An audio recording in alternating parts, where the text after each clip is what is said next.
இயக்குனர் கார்த்திக் யோகின்றவர் ஏற்கனவே டிக்கிலோனா படத்துல வந்து ரெண்டு பேரும் சந்தானத்தோட இணைந்து பணியாற்றுறாங்க. அது ஓடிடியில் வந்த படம். இது முதல் முறையா தியேட்டர்கள் வந்திருக்கு.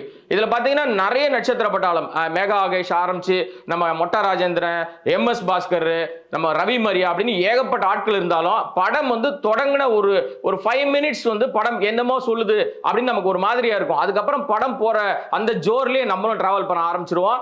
சர்ச்சைகளான ஒரு விஷயம் இருக்குன்னு சொல்லி தேடிக்கிட்டே இருந்தோம்னா படம் முழுக்க எங்க பார்த்தாலும் ஒரே சிரிப்பு தாங்க. வெடிச்சிரிப்பு அந்த அளவுக்கு பயங்கரமா போட்டிருக்காங்க. பெரிய வெடிச்சிரிப்பு. பெரிய காரணம் என்ன அப்படின்னா சந்தானம் குறைவா நடிச்சிருக்காரு, குறைவான காட்சிகள்ல வந்திருக்காரு. இதுதான் பெரிய பிளஸ்ங்க இந்த படத்துக்கு. இதோட சேர்ந்து பாத்தீங்கன்னா நிறைய நேரங்கள்ல வந்து இங்க மொட்டை ராஜேந்திரனுடைய காட்சியா இருக்கட்டும், நிழல் ரவியோட காட்சியா இருக்கட்டும், இதெல்லாம் பாத்தீங்கன்னா எவர்கிரீன் காமெடியா நிச்சயமா நிக்கும். இந்த வடகுபட்டி ராமசாமி கவுண்டமணி காலத்துல என்ன மாதிரியான ஒரு ஜானரை கொடுத்துச்சோ, காமெடியை கொடுத்துச்சோ, அதுக்கு கொஞ்சமும் குறையாம இப்ப வேற மாதிரி ஒரு ஜானர்ல இந்த படத்தை கொண்டு போயிருக்காங்க.